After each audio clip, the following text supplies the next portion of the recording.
Hey guys, it's Israel back again with Heavy Metal Reptiles, and today I got Baphomet out. And we're going to talk about 3 big mistakes that I've seen as commonly made when feeding reptiles. I kind of went on YouTube, or not YouTube, but Facebook pages, Reddits, and things like that to kind of come up with like a 3-list thing. It's kind of my opinion, so if you're doing something different, I'm not saying you're wrong, I'm just saying I don't personally believe it's right. So it's like a catch-22.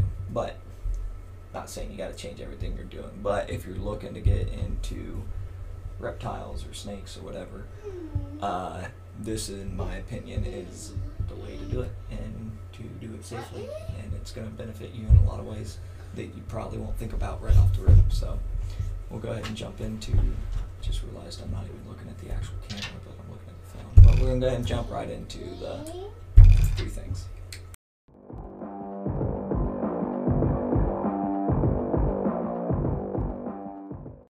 So my son joined me. He wanted to be in the video. Show him your snake. Show him your co-host. Show him your snake. Pick him up. Show it to the camera so the camera can see it. He got his snake out to be a part of the video. It is a woodland snake. What? It's a woodland snake because it's wood. Woodland snake. So apparently he's gonna help. So number 1 big mistake I see people making. This one was taken off a Facebook group where someone asked if they should be handling their snake the day they feed, and someone said that you can handle all the way up until the very second you feed. Again, this is my opinion. I don't believe that's true. My snakes, usually if I'm going to handle them, I don't like to handle it all the day that they eat. At least a minimum of like 6 hours before you eat. You shouldn't be handling them. Simply because these guys are stressed or can be stressed from being handled. And if they're too stressed, they aren't going to eat for you. And that doesn't necessarily mean the snake's not hungry or the snake is going on a hunger strike because of whatever reason. It could just mean, hey, stop it, you just pinched me with that, goofy.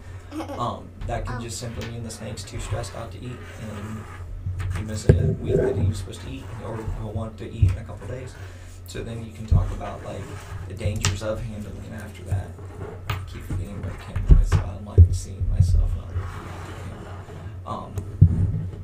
But that can cause, issues later on in the week if you're trying to get your snake out and he's hungry because you didn't feed him when you were supposed to because you got him out and holding him.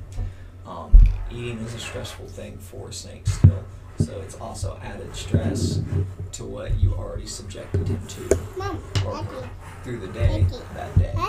So I'm not saying you won't eat if you handle him that day. I just don't personally believe that is a good idea to do.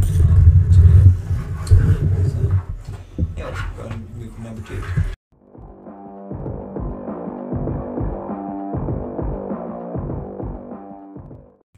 So the next big mistake I've heard, and I actually chose this because of sunbeam snakes, which, if you guys know, I'll probably have a video out this week with the first video, actual YouTube video with my sunbeam snakes in it, or one of them at least. Sunbeam snakes are kind of hard to feed. Some of them will eat at night, some of them will only eat alive, some of them will only eat frozen. I mean, it just depends. They're just really hard to kind of get going with the food. One thing I commonly see on the sunbeam pages and other snake pages in general, when they're talking about sunbeams and trying to get them to start eating, is they leave a live mouse or rat in the cage with them overnight because that's what they do most of the hunting, and they have successfully gotten them to eat. Okay, so good, your snake didn't die to start with, but I still believe you should definitely not do unsupervised feedings with any snake. Not because I'm saying your snake's gonna die from it, but your snake can become seriously injured. Buddy. You can't hold him, you got your wood snake. Not Baphomet, not today. He's kind of in a mood. Yeah, maybe some other time. What was it? Not watching live feedings. Not watching live feedings. by not watching the live feedings, your snake is at risk of getting hurt, injured. I just fed Black Widow. What do I? Actually, better. What do you? That's just a part of live feedings. Sometimes whether you are going to feed or think you're going to feed frozen, because they just might not eat frozen. All my snakes were on frozen, and each one of them, one at a time, slowly decided they wanted live. So I went to live with all of them. It sucks. I like feeding live, but it's in the long run more beneficial for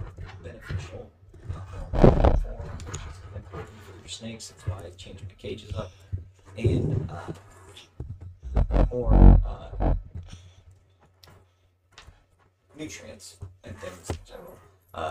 They believe that when you freeze the animal and you take out some of the proteins, they can actually naturally the rat.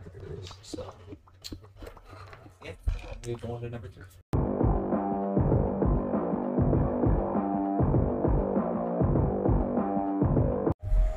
So number 3 is actually feeding outside of the enclosure. Believe it or not, people still do feed their ball pythons and things outside of their normal enclosure. So feeding or eating for these guys in general is stressful. On top of taking them out of their enclosure, moving them to a different enclosure, it adds stress that is unneeded, number 1. Number 2, it can cause them not to eat. And number 3, it can actually cause them to be aggressive when handling, because they're associating coming out of the enclosure and going to a different enclosure to eat. So when you're out, they're expecting to get food. Some people argue that feeding in their enclosure causes cage aggression. So with Baphomet, he's kind of like my test rabbit right now. And when I go to get Baphomet out, I actually just take a hook that I got from a local pet store and I put it towards his nose. He goes into the cage or into his hide usually, and I just move his hide and get him out. When I feed, I snap the tongs when I open the enclosure, and he associates the vibration of hearing those tongs snap with, okay, it's time to eat. Obviously none of this is foolproof, but that's kind of what I do as far as like my feeding goes, so I don't get a cage aggressive snake. And then, like I said, he's kind of my test subject. I've not had problems with anybody, but I'm using him because he struck out me before at a feeding response. So like I said, that's just a big one. I don't think you should be feeding outside of the enclosure. I don't feel like that one's my opinion. I feel like this has been proven. We've went through this. We know that's not how it's supposed to happen. So, I mean, people are still going to do it the way they think's right. So, take it as you will.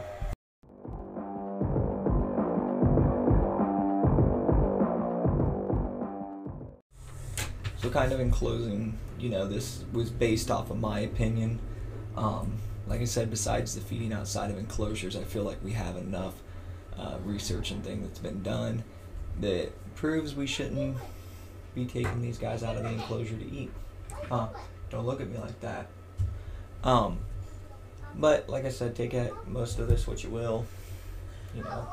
People are still going to do what they do. People don't agree with the way I keep mine on some things, so I mean, if it's working for you, it's working for you. I just like to kind of spread what I think's best for the snakes and for the keepers in general, so when you get into the hobby, we don't have the market flooded with snakes that are just unwanted from owners because they didn't know what they were getting into. And that's not saying nothing bad. It happens, and it's not necessarily the person's fault. I mean, people do a lot of research, and then when they get into it, it's just not for them, or they aren't expecting, because there's a lot of information out there that says you can feed frozen and it's never going to fail.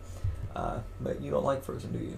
Neither does any of the rest of my snakes, so it's just an unfortunate thing. So like and subscribe if you haven't and you're seeing this, and the links are in the description for Twitter, Instagram, Facebook, all that stuff. So yeah, rock on, my friends, and I'll see you in the next video.